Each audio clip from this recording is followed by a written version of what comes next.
Thank you so much. You know, it's hard to believe that it has been 8 years since I first came to this convention to talk with you about why I thought my husband should be president. Remember how I told you about his character and conviction, his decency and his grace, the traits that we've seen every day that he served our country in the White House.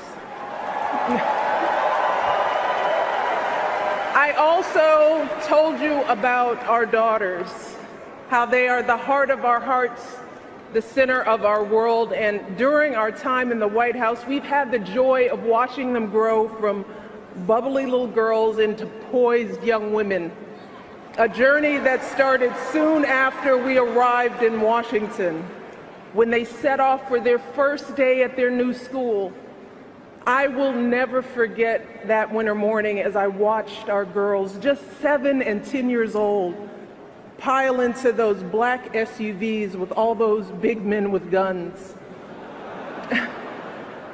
And I saw their little faces pressed up against the window, and the only thing I could think was, what have we done? See, because at that moment, I realized that our time in the White House would form the foundation for who they would become. And how well we managed this experience could truly make or break them. That is what Barack and I think about every day as we try to guide and protect our girls through the challenges of this unusual life in the spotlight. How we urge them to ignore those who question their father's citizenship or faith. How we insist that the hateful language they hear from public figures on TV does not represent the true spirit of this country. How we explain that when someone is cruel or acts like a bully, you don't stoop to their level. No, our motto is, when they go low, we go high.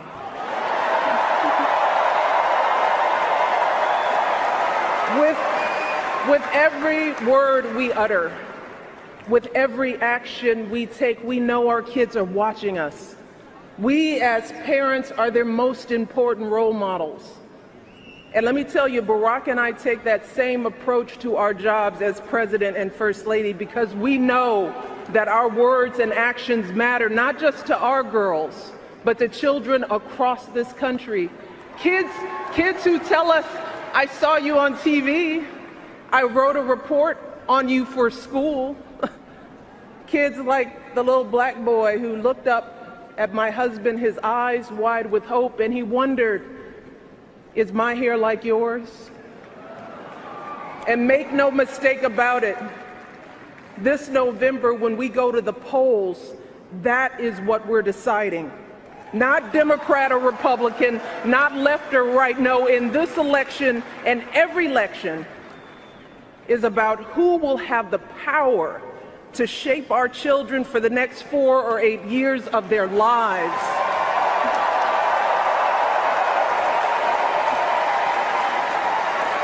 And I am here tonight because in this election, there is only one person who I trust with that responsibility. Only one person who I believe is truly qualified to be President of the United States, and that is our friend Hillary Clinton.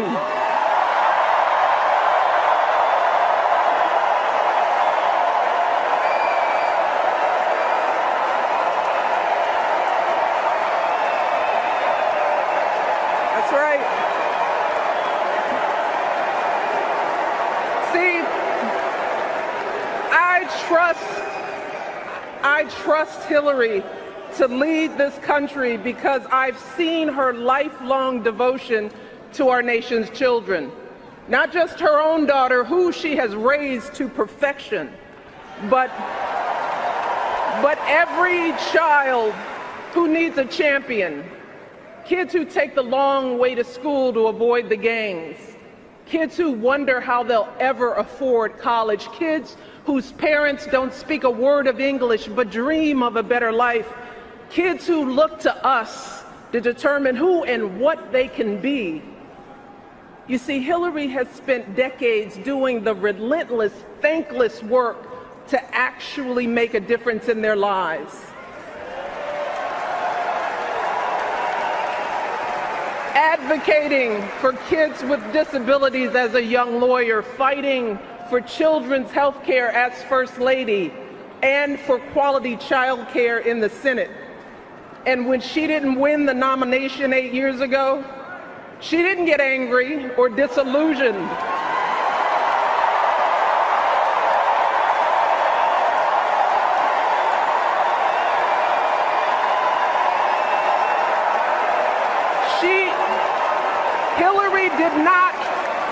Hillary did not pack up and go home, because as a true public servant, Hillary knows that this is so much bigger than her own desires and disappointments.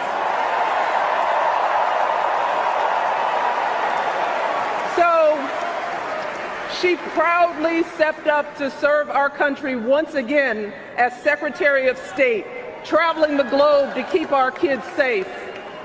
And look, there were plenty of moments when Hillary could have decided that this work was too hard, that the price of public service was too high, that she was tired of being picked apart for how she looks or how she talks or even how she laughs. But here's the thing. What I admire most about Hillary is that she never buckles under pressure. She never takes the easy way out. And Hillary Clinton has never quit on anything in her life.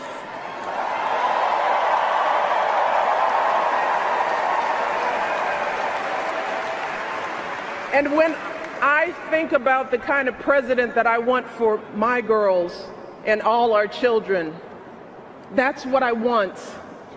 I want someone with the proven strength to persevere, someone who knows this job and takes it seriously, someone who understands that the issues a president faces are not black and white and cannot be boiled down to 140 characters.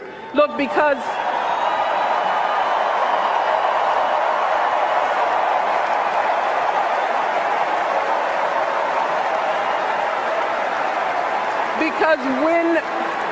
when you have the nuclear codes at your fingertips and the military in your command, you can't make snap decisions. You can't have a thin skin or a tendency to lash out. You need to be steady and measured and well-informed.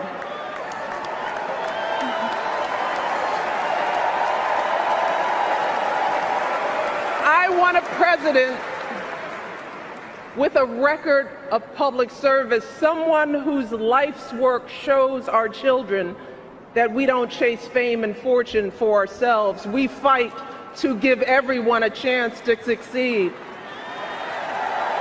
And we give back even when we're struggling ourselves, because we know that there is always someone worse off. And there, but for the grace of God, go I. I want a president who will teach our children that everyone in this country matters.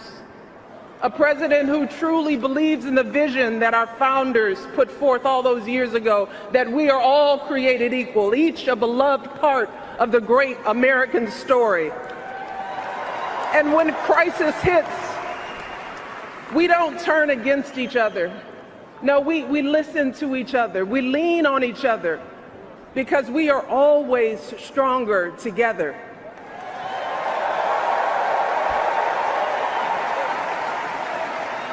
And I am here tonight because I know that that is the kind of president that Hillary Clinton will be. And that's why in this election, I'm with her.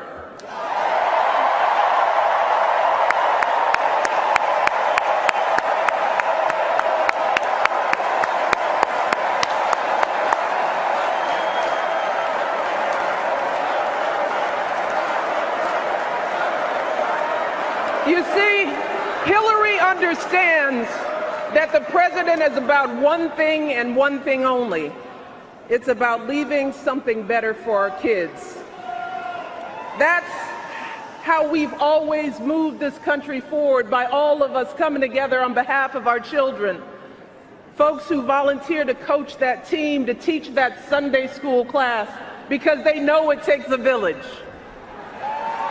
Heroes of every color and creed who wear the uniform and risk their lives to keep passing down those blessings of liberty.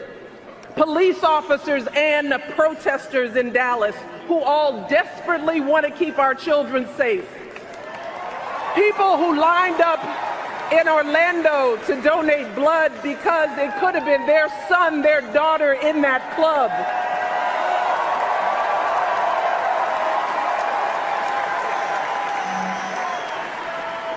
Leaders like Tim Kaine,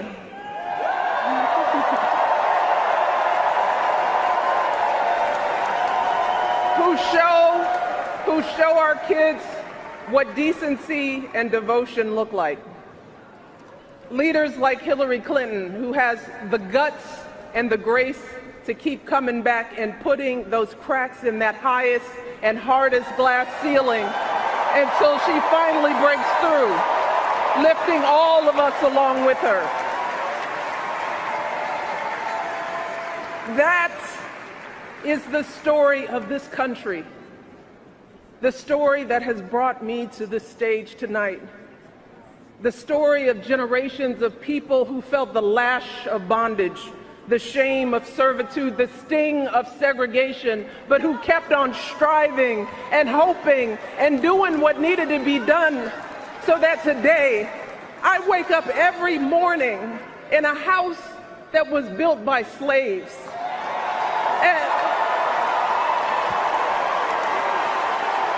And I watch my daughters, two beautiful, intelligent black young women, playing with their dogs on the White House lawn.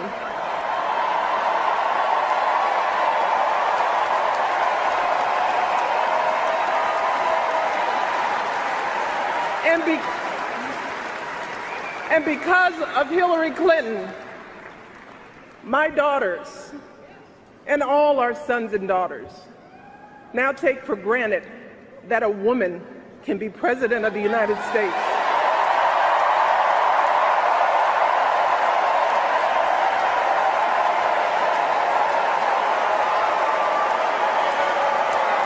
So look,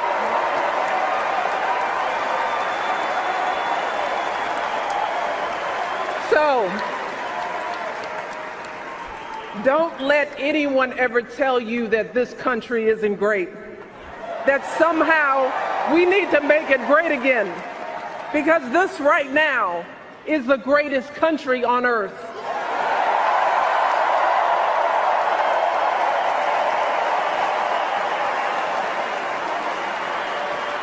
And as my daughters prepare to set out into the world, I want a leader who is worthy of that truth, a leader who is worthy of my girls' promise and all our kids' promise, a leader who will be guided every day by the love and hope and impossibly big dreams that we all have for our children. So in this election, we cannot sit back and hope that everything works out for the best. We cannot afford to be tired or frustrated or cynical. No, hear me. Between now and November, we need to do what we did 8 years ago and 4 years ago.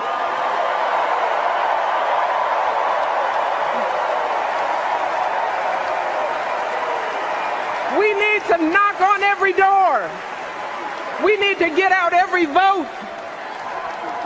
We need to pour every last ounce of our passion and our strength and our love for this country into electing Hillary Clinton as President of the United States of America. So let's get to work. Thank you all, and God bless.